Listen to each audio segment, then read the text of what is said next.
Hey, welcome, all my right thinkers. Thanks for tuning in to check out your boy, P-Funk. Thinking, right? Out here in my lab, and I'm in the book. We got a double lesson today. It's all about numero uno, the sage. How a sage experiences the world and how a sage views ignorance of others. I'm familiar with both of them. Let's go. Rightisms, 25 rules to live by. Storytelling, story with a message. There's always a message in my stories for life. I give life lessons. You tune in and receiving them. I appreciate you. We got a good thing going. Let's do what we do. Right thinking mission is to enlighten, inspire, educate, and motivate you, the individual, to a higher spiritual level of enlightenment.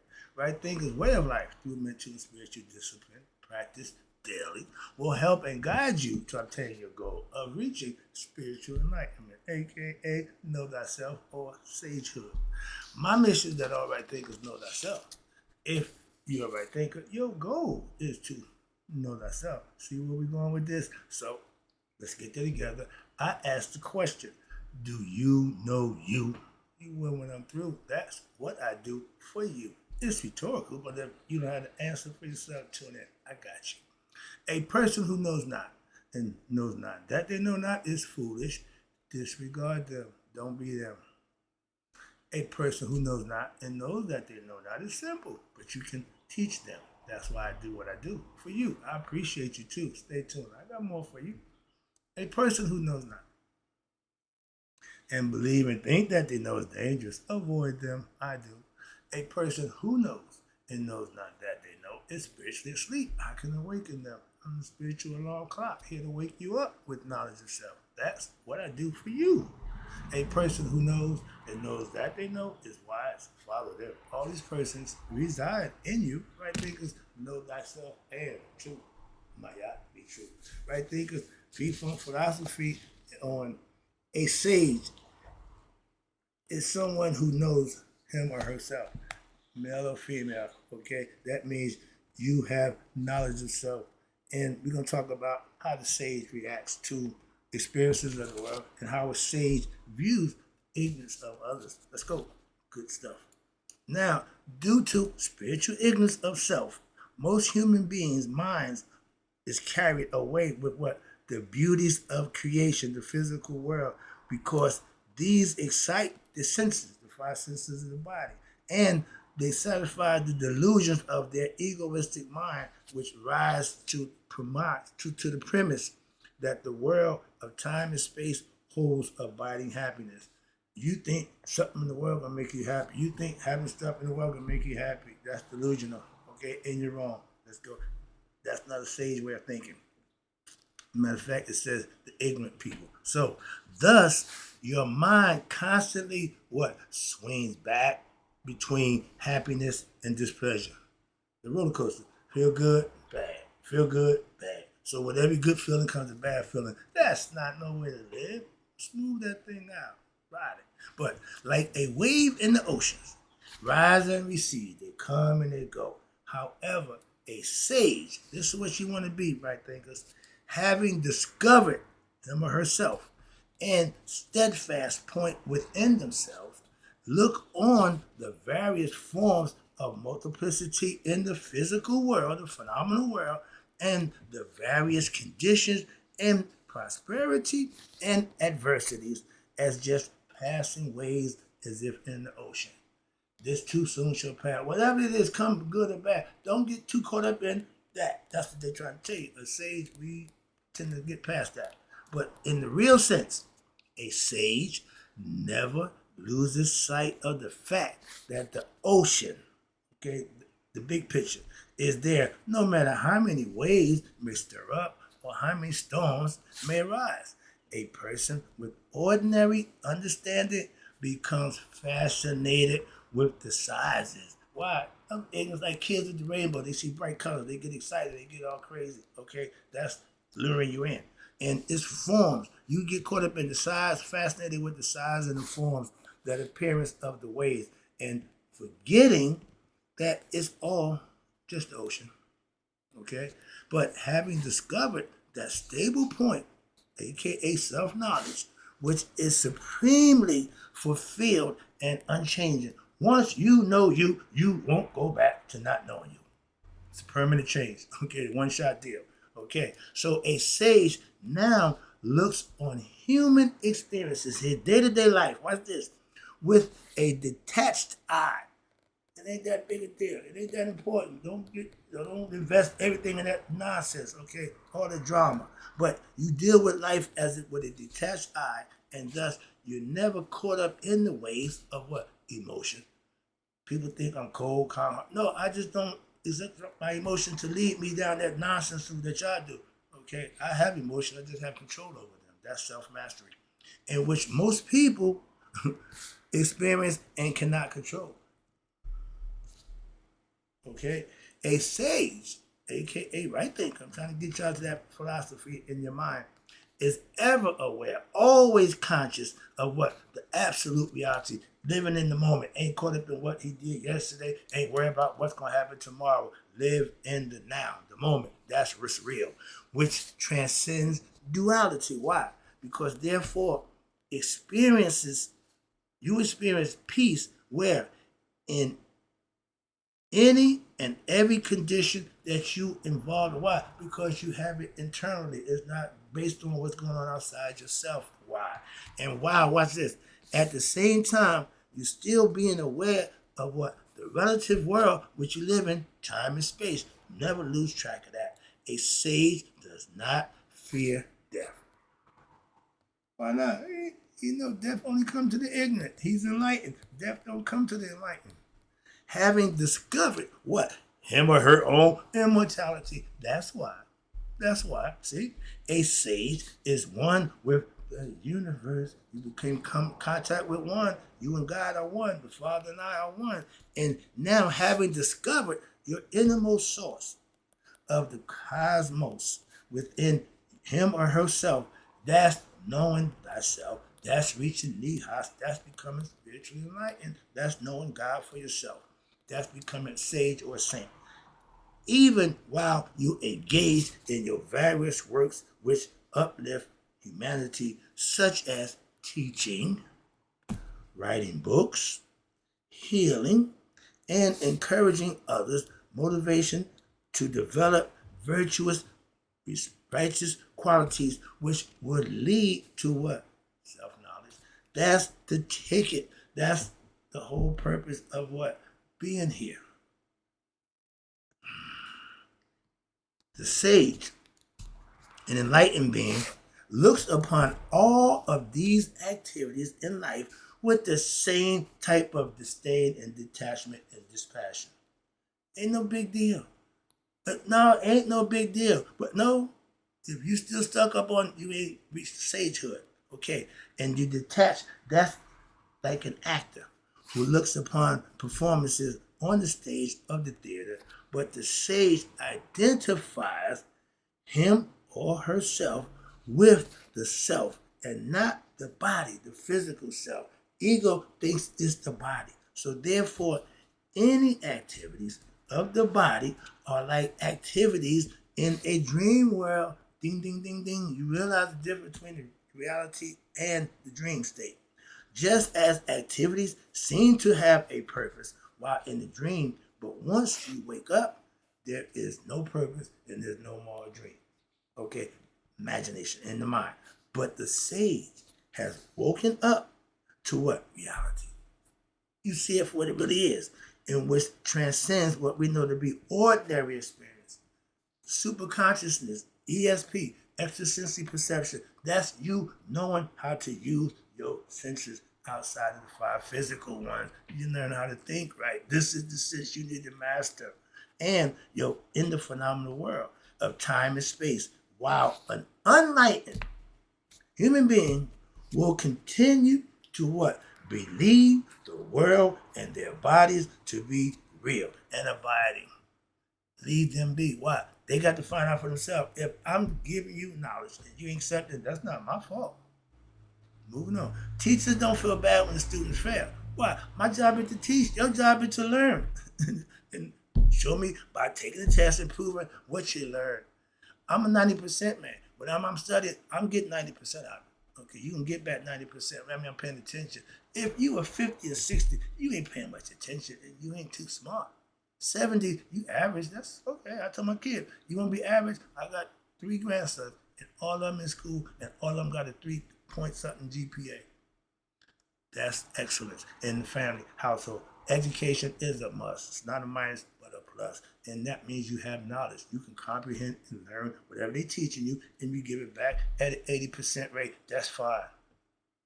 70, not good. 2 point, no, I don't do two nothing. That's the B's. Okay. I'm an A student. I hold my children to be at least B's. They ain't got to be A. I got to do it in 4. How you, she got a 4 point something. How the hell you go past 4? In their college curriculum, yeah, she got a whole bunch of extras. No, cool, but 4 is good enough. Come on, man. All right, back to the lesson. When you have knowledge, that helps you in your what understanding of things, so you can comprehend the lesson that you're learning to be a better you. So you can learn the other stuff. You can learn about you. Now, how can these teachers? Hello, speaking of teaching, how these teachers can be used in the practical world? My whole purpose and goal is to get you to implement it, try it in your daily life. That's how it works for you. Put it to use. Use it. I'm giving it to you to use. If you carry a gun every day and you ain't using it, why you carrying it? There's supposed to be a reason why you carrying it. So those guys who do that, you live by the gun, you're going to die by the gun. So whatever it is you're doing, just do what you need to do. Be your best. Give it your best effort. Whether it's good, right, or wrong, it'll make a difference. Be your best self. So obviously, knowing that the universe is energy, that's God, and that your body is also energy does not change their appearance or allow you to what? Walk through walls or fly in the air. You have special powers like that. So, of what is used in this knowledge? Ding, ding, ding. There we go. Now, while most people are so caught up in their day-to-day realities of ignorance, going through the motion like everybody else, walking, talking, and they're caught up in the matrix on the hamster wheel of life, and which seem so real. They showed you the movie The Matrix. Those who wake up can see those who ain't woke. And they just going about their merry way. They don't even see you. Okay, that's what they're showing you. And they think it's real. And now, pressing you, the practitioner, you practice in yoga, you practice yoga, you master it, you become a yogi. And this deals with your life from the standpoint of having wisdom from mastering and learning the teachings. Instead of you trying to acquire worldly objects, things, stuff, okay? Excuse me 1 second. Yeah, excuse me. Instead of worrying about obtaining stuff and acquiring things in the physical world that's going to make you happy, no. But becoming more involved with the world in an effort to what? Feel happy. A yogi seeks to fulfill his or her desires to what? Experience happiness. How? By working to discover that boundless source of happiness that lies within all of us. That's where it is, not out here. That's what we've been trying to tell you. And you, the practitioner, right thinker of the yoga philosophy, right thinker, you should seek to satisfy the practical needs of life. And while maintaining maya, a balanced state of mind, and doing both prosperous conditions as well as doing negative one. Don't make a difference. If it's going good, you still practice maya. If it's going bad, you stick to practicing maya. Don't stop, because the situation is changing. You deal with the situation by mastering maya. And a yogi should not indulge in the pleasures of the physical world or seek physical experiences for pain, either pleasure or pleasure. If you still searching, you ain't reached sagehood yet. You ain't a yogi. Why? A yogi should seek balance in all and promote peace and happiness and harmony for the purpose of all attaining, we know, spiritual enlightenment. A yogi should constantly reflect on what? The wisdom that this world, as well as the thoughts in the mind and the experiences during the dream state, are nothing, pay attention, but what? Vibrations and consciousness which come into existence and even disappear like clouds in the sky or waves of the ocean. So therefore, there should not be no need to hold on to the notions of the mind or the desires of the body, the flesh. A yogi should practice what? Keeping a close watch on what? His thoughts, keeping right and pure of their mind and their feelings under control all the time of the body, so as to always what remain separate from them and not to get caught up in them. If you caught up in the physical world, you caught up in the material world, you're not ready. And when your spiritual discipline is practiced, when daily and mastered along with daily meditation, here we go, and your other yogic disciplines, when you practicing them as you go, you will seem to be living a perfect life. Why? You're doing all the things you need to do to make that happen. So there is a gradual awakening process which occurs wherein the light of intellect, reasoning, grows and blossoms into your intuitional realization of oneself, of your transcendental truth, your higher self. This is the purpose of becoming a sage. That's your goal, to get to that level in life. And you can be a sage or a saint. You can represent God in any way you choose. But once you reach that level, you have a choice. All right? So how a sage, oh, wait a minute, one more part. Here's the go right, this part. This is the best part. I got this highlighted. Okay, wrapping up with this lesson, going to the next one.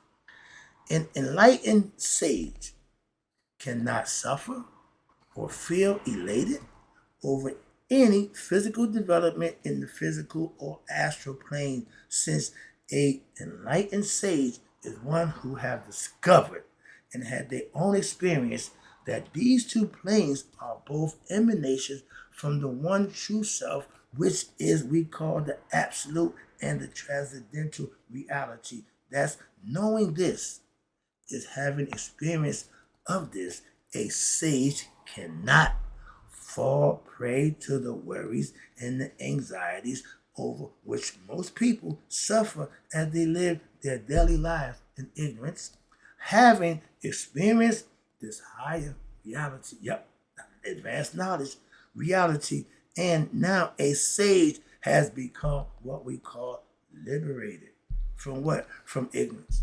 Ding, ding, ding, ding, ding. That's what. And just as like opening a door and looking into a room frees you from the ignorance of what's behind that door before you got to it and the conscience of the room, that's what coming into lightness and understanding will do for you.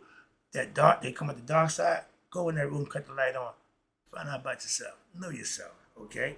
And how a sage views ignorant in others. I tell you all the time, I had to get used of dealing with people's ignorance. And I just did the lesson why I don't get ignorant with ignorant people.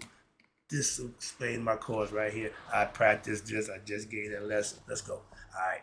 So true happiness only comes when there is a detachment from objects and the worldly relationships, people, places, and things.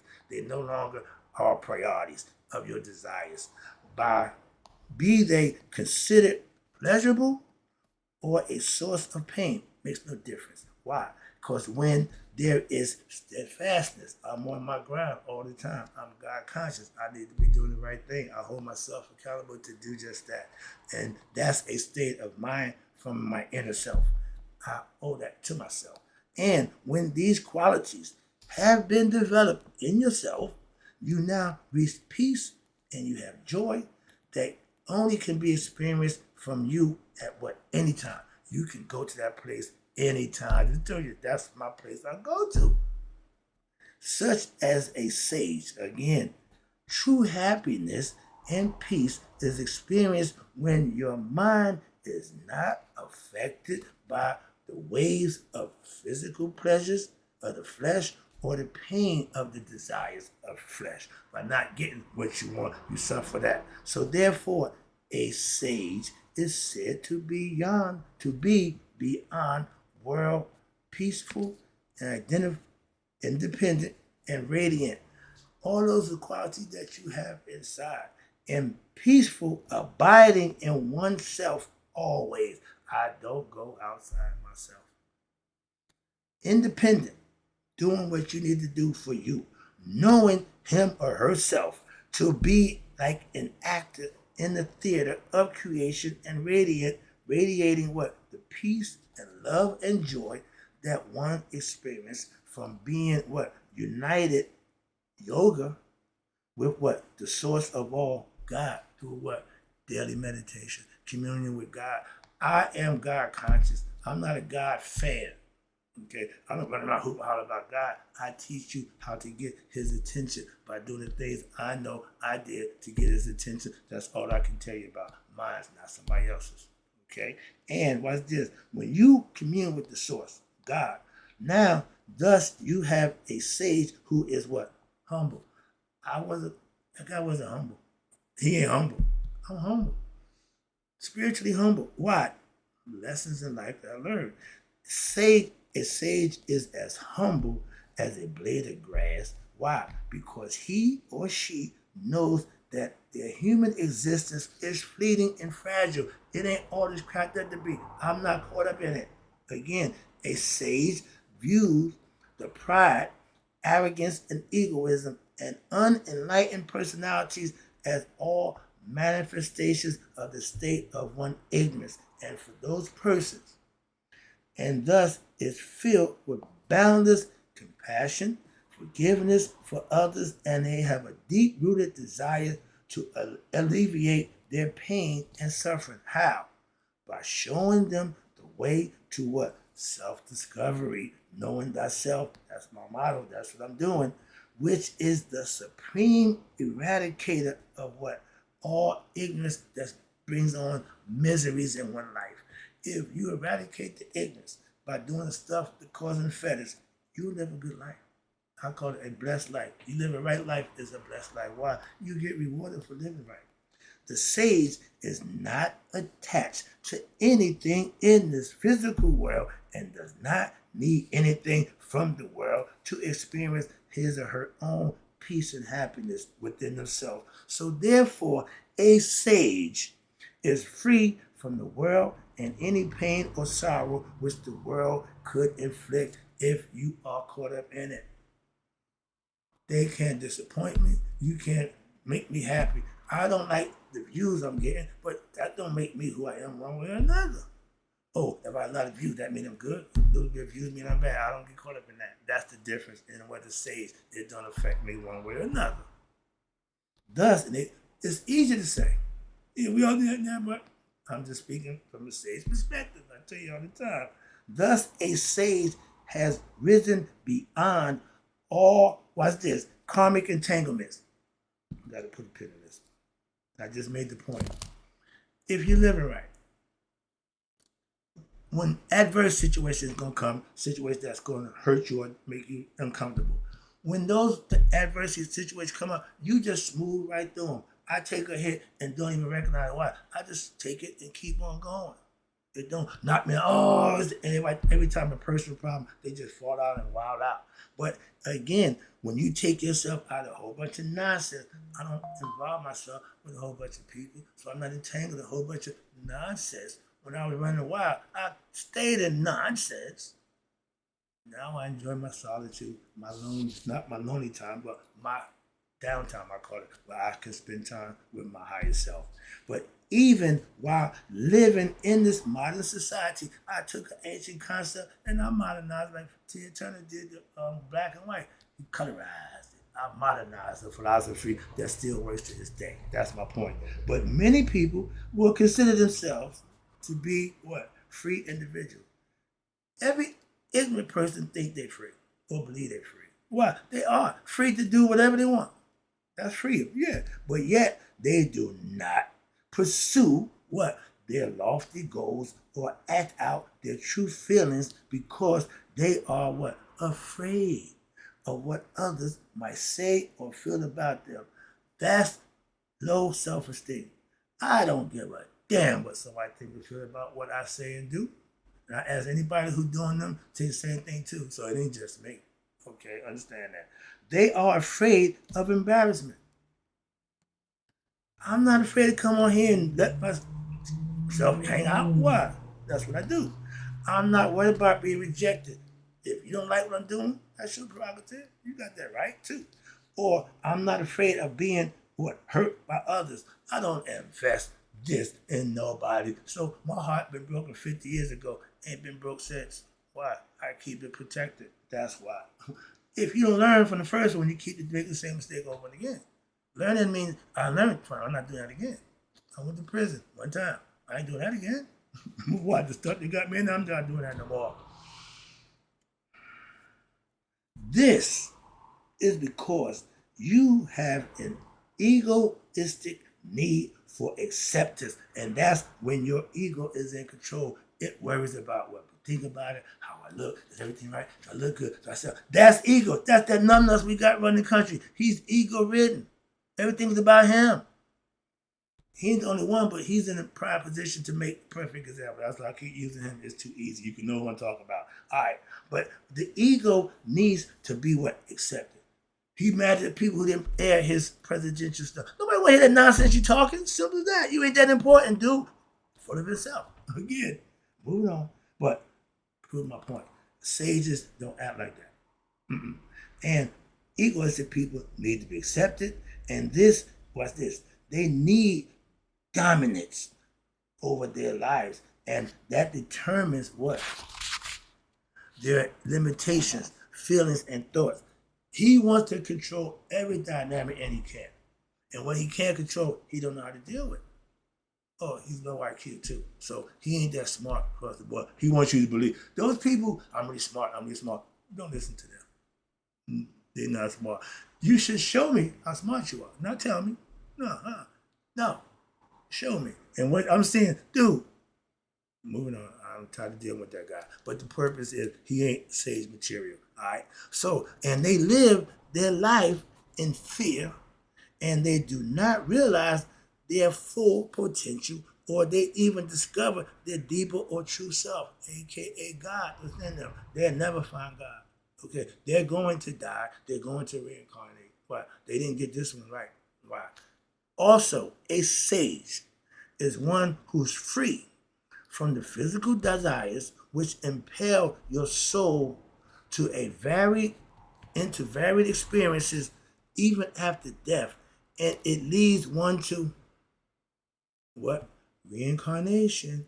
So a sage has also freed himself from the cycle of birth and death. That's why death don't scare me. It's a phase that life goes through. I'm ready, prepared. Why? I know myself. That's the purpose of coming here, to prepare yourself for death, because it's coming to everybody born into this physical world. A sage can now relieve his or her own personal miseries. Why? Because he or she is the embodiment of the personal experience, which nullifies or neutralizes the pains and sorrows of human existence and ignorance of oneself. When you have enlightenment, the pains and sorrows of your human existence exist only to those who are ignorant, because they believe their self to be the egoistic personality, which is the physical body. They don't know themselves. It's all about me, the ego. You believe that circumstances and situations of your life are real and abiding, and due to your own ignorance, again, of your higher self. I love this. You're not a sage. Why? A sage can show the way to discover the what? Absolute reality, which transcends ordinary human existence. That's what I do for you. That's what made me realize who and what I am, a sage, because those are the criteria that I fit. So that's what makes me a sage. Now, I'm a sage, I want to be a sage. No. The things that you do. I'm not a title chaser. So when they told me that, I just had to read and study. Okay, if the shoe fits, then you're going to wear it. Let me wrap it up with this one. Being detached, okay, does not necessarily mean that there is spiritual enlightenment. No. Detachment without spiritual insight only leads to greater ignorance and more pain and suffering for the individuals as well as society as a whole. So detachment must be practiced as a discipline for retraining one's mind to let go of the illusions and the ignorance to reach that level which is real and abiding knowledge of self, self-knowledge, the true self. Therefore, detachment does not mean to separate from your loved ones or possessions. No, no. It does mean detaching from the desire and to possess objects and in search for happiness, detaching from the illusions of the loved ones as sources of happiness and abiding reality. Why? They're not. They're like everything else. They come and go. They ain't no different. But that's my sister. I don't give a damn. Okay, understand that. Stop making it personal to be wrong and make excuses to do what you're not supposed to do. Well, this is the rule. Follow the rule. Trust me. The story of Icarus, right quick before I go. I love the story of Icarus. Icarus' father told him, I'm going to give you this wax wings, so you got to fly a little bit above the ocean to keep the mist from waking him out, or you can't fly too high in the sky, too close to the sun, the heat will melt him. Did the son listen to the father? He heard everything. He didn't listen. He didn't abide by the rule. Why? He flew too high. What happened? The wings, the wax melted, the wings flew off, and he hit the ground and died. Why? Because he didn't pay attention to the rules. He didn't follow the rules. If somebody tell you to do something, that's what you do. That's the lesson. Hope you got it. Sages follow what they're taught. That's what makes them sages or saints. You got to live it. You got to be it, and then you could have your own. So again, in closing, right thinkers, may you all live to be 100. Me, 100 miles a day. So I was never on my right thinkers who now understanding lifestyle of a sage who passed away. I'll be right back. I'm not done. You know I got more.